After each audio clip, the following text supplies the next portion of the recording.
Hello! Hi everyone! It's Reverend Kat and Esther, hiya! back for another make or bake. Are we making or are we baking? We're baking! I'm very excited because I love the things that we're about to make. Excellent. I'm pretty excited too. So, of course, when we're baking, the first thing we need to do is wash our hands. So Esther's going to wash her hands while I tell you what we're going to be baking today. Today we're going to be baking scones or scones. Scones! In my life, it's scones! Anyway, we're making those and we're going to use those as part of putting together a cream tea. Now, cream teas are something that I used to think were a bit posh, but actually anyone can enjoy them because they're just yummy. So I'm going to wash my hands now and Esther's going to get going on some of the things we need to do to prepare. So the first thing that we always have to do is to make sure that our oven is heated up nicely. So I'm going to turn the oven on. We've got a fan oven, so it's going to go on to 200 degrees Celsius. If you don't have a fan, you need 220, and if you have a gas oven, you need gas mark 7. Okay, so I'm going to set it for 200 on our fan oven. Here we go. So that is now warming up nicely, and the second thing we need to do to prepare is when we've got sticky fingers and they're covered in the scone mix, we need to already have the tray ready to put the scone straight on. So I'm just going to put some greaseproof paper onto our tray and then leave it on one side until we're ready for it. Fantastic. Now, if you don't have greaseproof paper, if you just grease the tray that you're going to use a little bit with a little bit of butter, that will make sure that things don't stick too badly. So, cream tea. It's been around for quite a long time. Apparently, 1,000 years ago, the historians have picked up some evidence of people having bread with cream and jam all together at a place called Tavistock Abbey, which is down in the southwest of England. So although scones are perhaps coming in a bit later, although we don't really know when scones originated, scones are what we call a quick bread. They're a quick way of making something a bit like bread. And then after that, so 1,000 years ago, people were having things a bit like that. Obviously, the tea came in later. We started drinking tea about 400 years ago. And then about 150 years ago, in the Victorian times, cream tea became really, really popular.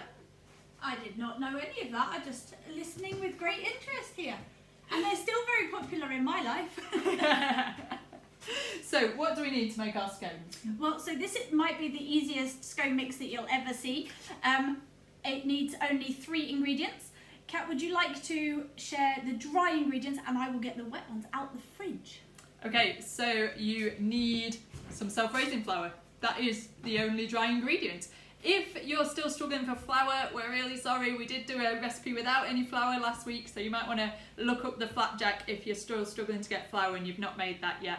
If you can only get plain flour, if you add some baking powder to it, so put the same amount in that we're suggesting. Same amount of flour. Same amount of flour, and then just 1 teaspoon of baking powder, and that will have the same effect as self-raising flour. And then the wet ingredients. Just 2 of them. So I've got a can of Sprite because that was the can that the shop had, but any lemonade, as long as it hasn't yet been opened. So it needs to be really fresh so that it's really fizzy, because those bubbles are what's going to make our scones rise. And they're going to mix with, I don't know if you can see that, cream, double cream, as comes from the milkman, so it's in a glass pint bottle. Yours might be in a plastic tub, it doesn't matter, but you need some double cream, some lemonade, and some self-raising flour. And Easy peasy, 3 ingredients. So what do I put in first? Okay, so first of all, we're going to go with the flour. So always, for this one, the dry ingredients first. And you need 200 grams of flour, which is about 7 ounces if you're weighing it. Ounces. And the way that we're doing it is using a standard, normal drinking mug. So if you would like, you could do tablespoons, but that'll take you a while. So just get a spoon and I'm going to spoon it into here. If you would like to use a mug, you need just a normal drinking mug, and you need a completely full mug, and then about 1/3 in the bottom. So 100 grams is about 2/3, and we need 2 lots of that. Okay, so a mug and 1/3, please. I've almost got a whole mug full here. And then straight into the bowl. Ooh, 1 more spoon. This is where I spill flour everywhere. So, 1, don't think you can see, but that's full of self-raising flour into the bowl. You can't make as much mess as I made earlier this week. That is true. She got It flour went everywhere. It was such a waste of flour. I was so sad. And then how much did you say, a third? About a third. Yeah, so for those of you that are learning fractions at school, you'll know that that's a bit over a quarter and a bit under a half. About so up to a here. third. So That looks pretty good, doesn't about it? there. Straight in. And then straight in the bowl. And then we're going to need a little bit of that flour on our surface that we're going to pour the mix out onto. So would you mind just putting the glass over there? The jar over here. Thank you. And we've worked out that the amount of double cream and lemonade that you need is the same for each. So for this section, you're going to need about 90 millilitres. Now here's your maths. Okay. A tablespoon is 15 millilitres. How many tablespoons do I need for 90? Is it 6? It is 6. I maybe worked that out knew beforehand. that before. So I am just pouring this nice thick double cream 1. You'll have to help me count, otherwise I might 2. forget. 3. I feel like on Sesame Street. 4. 4. 5. And 6. 6. And if you don't have a tablespoon measure, you can just use a really big spoon. Yep. Or in a mug, how much would it be in a mug? We think it's about a quarter of a mug. So just in the It's bottom really of the not mug. very much. And if you've got a measuring jug to measure liquids in, it sometimes starts with 0.1 of a litre, which is 100 millilitres. So you need just less than that for the 90. Just below that Could you line. hold this so that it doesn't get all sticky? Definitely, I can hold that. Okay, look. This is where this fizzes up everywhere, look. So you might want to know why we're making cream tea today. Well, we're mainly making it because we really like it and it's fun to do that. We're going to do 6 of these again while I'm talking. But also, we're between 2 big occasions in our country where in the past, obviously not at the moment, but in the past people have had street parties where they put tables out in the middle of the road, they've closed the roads, and people have all come out and had a party, and they've had lots of nice food like sandwiches, and they've also had some yummy things like scones. So those 2 occasions are the Queen's birthday, which has already gone, which was on the 21st of April, and VE Day, Victory in Europe Day, the end of the Second World War. Well, beginning of the end of the Second World War. And that is on the 8th of May, which is coming up week tomorrow. That happens to be my dad's birthday, so happy birthday, Dad. Birthday. I just need to interrupt you because I don't know if you saw, but there was lots of bubbles in there when I first poured it in, so you don't want to lose them. And I've started mixing it around, and it looks a bit like scrambled egg, if I'm honest. Like a really dry scrambled egg. But that is how you want it, okay? So the follow-on for that, now you've mixed the ingredients together, this is where you get sticky. Oh. Ooh, time to get If messy. you've got jewellery on, now's the time to take it off. Or even at the beginning. Or even at the beginning. Okay, I'm going to move over here, and Kat, please could you put a bit of that flour on the surface for me? Oh, that spoon's wet, isn't it? I'll just tip some out. Tiny bit, not much at all. Ooh, there we That's go. good. And then I'm just going to flour the surface so that I can squish this together because it looked really dry, but when you squish it, you'll feel how soft it is. It's so nice. And then you can squish it together, I don't know if you can see that, on the surface here. So it's a bit like a dough, and the It is a flour bit like on a the dough. surface just stops it sticking to the surface. We obviously cleaned our worktop before doing this. Oh, If you've yeah. got like a big board, you can do it on that instead if you want to. And that's just making sure all the bits come out the bowl and are squished together. If you find that it's really dry, add a tiny bit more lemonade. And if you find that it's really, really, really sticky, add a bit more flour. It's not an exact science. We're all doing measurements that are not quite exact here. But when you get it together, it will overall look like a dough. And you can knead it, which means pushing it down with the palm of your hand, folding it over and push again just a couple of times. And then I think you can see this now looks a lot more like a bread dough, like it's a whole lump. I know I'm a bit sticky, but it's solid together. And that is it. That was the whole thing of our making.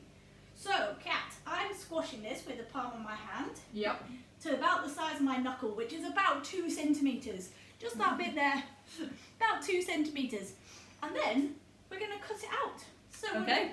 what are we going to use to cut it So out? we have got a cutter like this. So it's just got a bit of a crinkly edge. And We're going to use the flat. it says it's 68 millimetres, which is a bit precise, but it's about that big if I'll show it you next to my hand. But you might not have one of these. What you might well have in your house though is one of these, or a drinking glass if you've not got one of these. So we're going to use this and press it down, but if you're using a cup instead, don't press it all the way down because your dough will get stuck in there, you'll never get it out. But just put it on top and then with a knife, just mark around, or the end of a spoon or something like that, and then that will give you your shape. So there you go. Okay, so really simply, using your cutter or cutting round your spoon. Not your spoon, your cup. Cutting round with your spoon. Push down, and then you get this lovely shape. If you haven't got the ridges on the edge, it doesn't matter because they're going to not stay there when it bakes anyway. And then we're going to just put them straight on here. And I'm just going to do that a few more times. So this mixture should make about 6, but obviously it depends quite how big you're going to have them. So Esther's just cutting those out there. Now, as I was saying, cream tea is something that in Britain people have had for parties and celebrations and has been part of street parties and things like that. Now obviously at the moment we can't all get out on our streets and have a big party together, and it's a shame that some of those plans have had to be cancelled for VE Day. But because there's lockdown and because coronavirus, which is awful, is spreading across the world, it doesn't mean that we can't still party and celebrate things. And it's really important in our lives that we do still celebrate good things. So whether you do want to belatedly celebrate the Queen's birthday, or whether you want to celebrate peace and the end of war, or if you just want to celebrate sunshine, or being alive, or friendship, or a birthday, or whatever it is, you might want to make yourself some cream tea. And you can think perhaps creatively about how you might still share that with someone. You might agree to both make it at a distance. So if you've got a friend, ring them up and say, I'm going to make this today, do you reckon you could make it today as well? And then send each other photos of your finished products. And then you could also give them a call while you're eating it and have a natter. Have a think, see how you can still share celebrations and food with people. So we've got 5 there. We made 5. Thought we were going to make 6. If you made really small ones, we had 7 earlier this week. Not that I've already had anything this week, but we made 7 little ones. Just letting on to how much we eat. So now we have 5 slightly bigger ones. It really doesn't matter. When you cook it, you need to just keep checking, but don't open the oven till at least 12 minutes. So 12 minutes is the cut-off point, and then it will probably take anything between 12 or 15 minutes. I've just washed my hands because they were really sticky. Our oven hasn't quite reached the 200 mark, but as soon as it does, I'm going to pick up the tray, pop it in the oven, and then they're going to cook in the middle of the oven for about 15 minutes. Delicious. What are you going to do while it's in the oven? Oh yes, so while it's in the oven, we're going to get ready for eating them when they come out of the oven. There we go, beep, it's ready. So while it's in the oven, we're going to get ready for eating them when they come out of the oven. And to do that, we're going to whip up a bit of the cream that's left. So a little bit more cream. And we're going to pop that into a bowl and just whisk. We've got an electric whisk, which does make it quite a lot quicker. But if you don't have an electric whisk, it's okay. You just have to persevere. Just keep going and keep going. And you might say, we said it was double cream, not whipping cream. But it works. Double cream will whip up into whipped cream. We also know that traditional cream tea has clotted cream. We know, don't message in, don't tell us we're doing it wrong.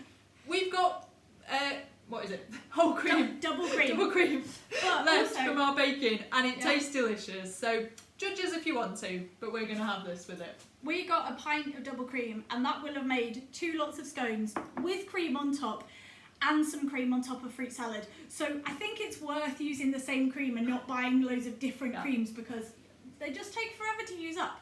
And if you're just popping to your local Premier or you're getting your weekly chop at Tesco, you don't need a whole pint. No, buy a smaller one. Just get a small one. Absolutely. Okay, so we've put the timer on for 12 minutes. We have. We will be back shortly, having started whipping our cream, and when the beeper goes, we'll get them out and see if they're ready. See you in a minute.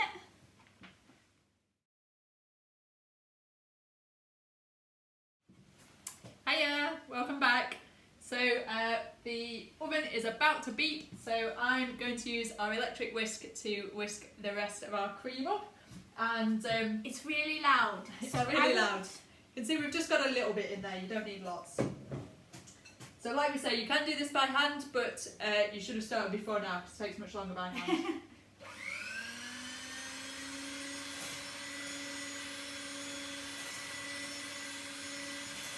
while Kat's done that, I've got my plates ready, I've got my jam ready, because for our friends in Cornwall, we are going to do this the proper way with our scones first, cut it in half, bit of jam and then a bit of cream. Sorry anyone in Devon, but it's not worth our friendship to do it wrong. You're ready? So I don't know if you can see the liquid in the jug that Kat's using. It still looks runny, and there is a sudden point where it changes. So maybe Kat will pause at that point and show you how it suddenly turns into whipped cream, and then you only need a few seconds more, and then it becomes really like nice and thick and creamy. Oh, can you see the bubbles? Yep, getting there. Here we come. So like Esther said, it's getting thicker in there, and then I'm just going to do the last little bit. Did the beeper go while I was whisking? It did, but it went for 12 minutes, so I'm just putting it back on for 1 minute, so you're okay. 1 more minute, and I'm just going to keep whisking till this is nice and thick.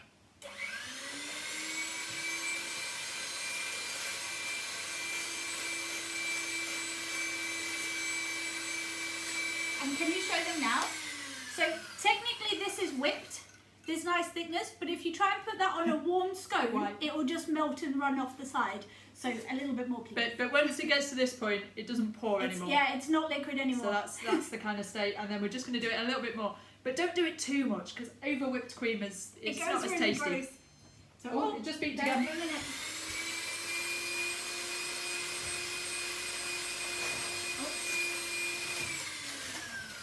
There we go. Don't know if you can see that, but that is now ready for our cream tea. So, Esther, let's see how they look. Put that over there. I hope you can see these. They always go sideways. I have no idea why my scones go sideways, but they do. But can you see how much bigger they are in size? And they've just gone light brown on the top. Absolutely. Now that tray's hot, so I'm going to put it on here. And then to cool down, we will put it on a wire rack. So let's get one of those out.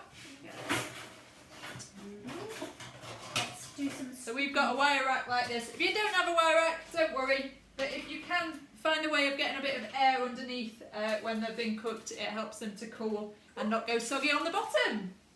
That one's a bit of a funny shape. The final one that Esther just squished together doesn't really look like a scone, but it will taste like a scone, so that's okay. I'm going to bring those over. Yay, these are all for me. I don't know what Kat's having, but these are mine. I'm only joking. I'm going to cut some up and put the jam on, even though it's going to be far too hot and I won't be able to eat it yet, because I want to listen to what Kat's about to tell us. So if you've seen any of our make or bake videos so far, you will know that Esther and I are both Christians. That's quite obvious because I'm wearing one of these. But each week when we're making or baking something, we talk a little bit about something about the Christian faith. And you might be thinking, what on earth has cream tea got to do with the Christian faith? Well, in truth, not very much. But the steam coming out of here, I just needed to dab. I'm so sorry. But right. Check that out. Okay then. So, cream tea, Christian faith, not a massive link, but we were talking earlier about parties and celebration, and we read in the Bible that Jesus loved to go to parties. He went to quite a few different gatherings and meals and often enjoyed eating with other people. And also, when he talked about heaven, about life for eternity with God, life forever with God, he often described it saying that it would be like a banquet. The kingdom of heaven is like lots of people all coming together for a big party. A bit like a street party where you'll eat cream tea. But I can't promise there will definitely be cream tea in heaven. I'm not quite sure. It's a nice idea though, isn't it? I wouldn't complain. So, although it's not a kind of obvious link or a very strong one, we just today wanted to give you a way to continue to celebrate, even though at the moment we can't have big parties and things like that. And we also wanted to encourage you to celebrate and to look forward with hope to times when we can come together to celebrate, and also to remember that God promises in the future that everybody is invited to the big heavenly banquet, which will be even better than a cream tea. Hard to imagine, isn't it?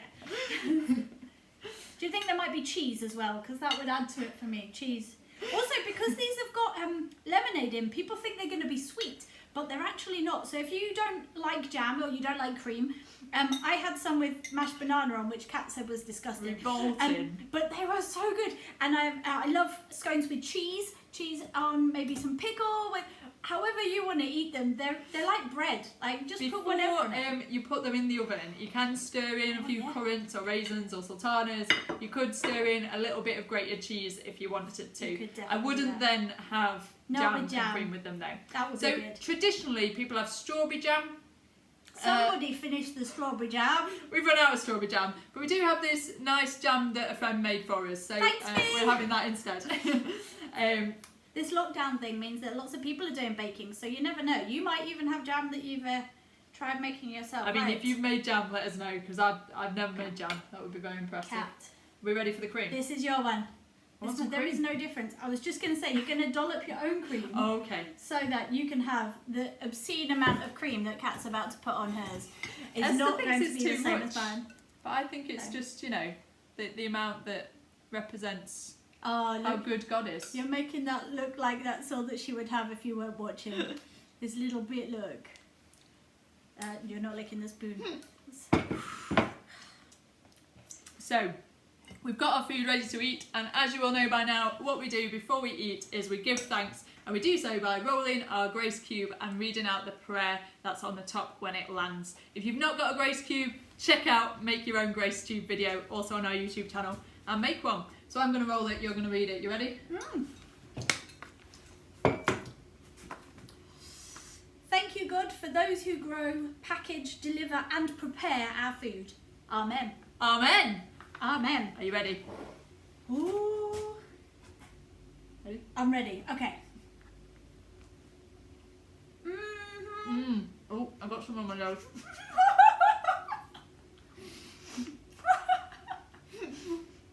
I hope that you enjoy yours as much as we are enjoying ours. And here is to celebrate him, even when it looks a bit different to usual. Have a really lovely weekend. Take See you care. later.